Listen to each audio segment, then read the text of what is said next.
আসসালামু আলাইকুম প্রিয় বন্ধুরা, আশা করি আপনারা সকলেই ভালো আছেন। আমিও আল্লাহর অশেষ রহমতে এবং আপনাদের দোয়ায় আমিও ভালো আছি। আহ, কেউ হয়তো আমাকে ছোট ভাই হিসেবে মনে করেন না, এই জন্য কেউ আমার ভুলগুলো ধরিয়ে দিচ্ছেন না, কমেন্ট করছেন না যে আপনার এখানে ভুল হচ্ছে। আর অবশ্যই আমার ভিডিওগুলো আপনাদের পছন্দ হচ্ছে না বলেই আপনারা আমার ভিডিওতে লাইক করছেন না। আর ডেফিনেটলি তো আমার টিউটোরিয়াল ভালো না হলে তো আপনারা আমার চ্যানেলটি সাবস্ক্রাইব করবেন না, তাই না?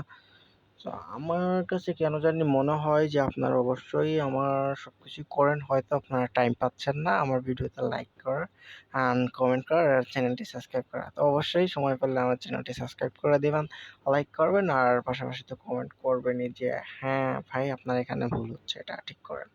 অবশ্যই আমি ঠিক করে দেবো। তো যাই হোক, এটা হচ্ছে আপনার কার্সিভ হ্যান্ডরাইটিং এর আরেকটি নতুন টিউটোরিয়াল।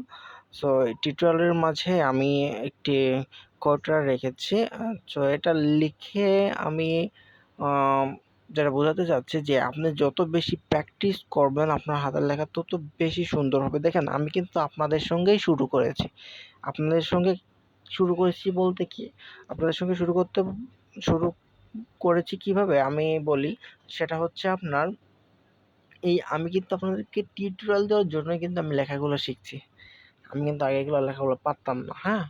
সো আমি এই লেখাগুলো আপনাদেরকে দেওয়ার জন্য আমি নিজে শিখছি। সো আপনারা কেন পারবেন না? আপনারা অবশ্যই পারবেন। আপনাদের হাতে অনেকটা সময় আছে, আমার হাতেও সময় আছে ইনশাআল্লাহ। আমিও আরো ভালোভাবে শিখবো। আমি এখনো নতুন পর্যায়ে শিখছি। আমার লেখাগুলা সত্যি কথা বলতে অন্য সবার মতো এখন অতটা ভালো না, অত এক্সপার্ট না। তবে আমি ইনশাআল্লাহ আপনাদের কথা দিচ্ছি, আমি আপনাদের আগেই আমি এক্সপার্ট হয়ে যাবো। আপনারা কি আমাকে কথা দিচ্ছেন যে আপনারা আমার আগে এক্সপার্ট হবেন? যদি হয় তাহলে অবশ্যই কমেন্ট করে জানিয়ে দেন যে আপনারা আমার থেকেও আগে শিখবেন, আগে শিখে ফেলবেন, হ্যাঁ? সো যাই হোক, আমি যেটি লিখেছি অবশ্যই সেটা হয়তোবা বোঝা যাচ্ছে।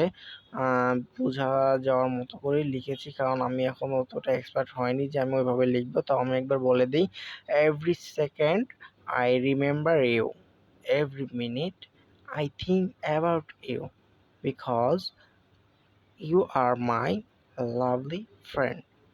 তারপরে লাস্টে লিখেছি ফ্রেন্ডস ফরএভার। যাই হোক, আমি পুরোটা লিখেছি, যেভাবে হোক সুন্দর হয়নি, যাই হোক সুন্দর হয়েছে, অনেকের কাছে ভালো লেগেছে না লেগেছে জানি না। তবে অবশ্যই আপনারা আমার চ্যানেলটি সাবস্ক্রাইব করবেন আর পাশাপাশি আপনাদের বন্ধুদের মাঝে শেয়ার করবেন। আর আমার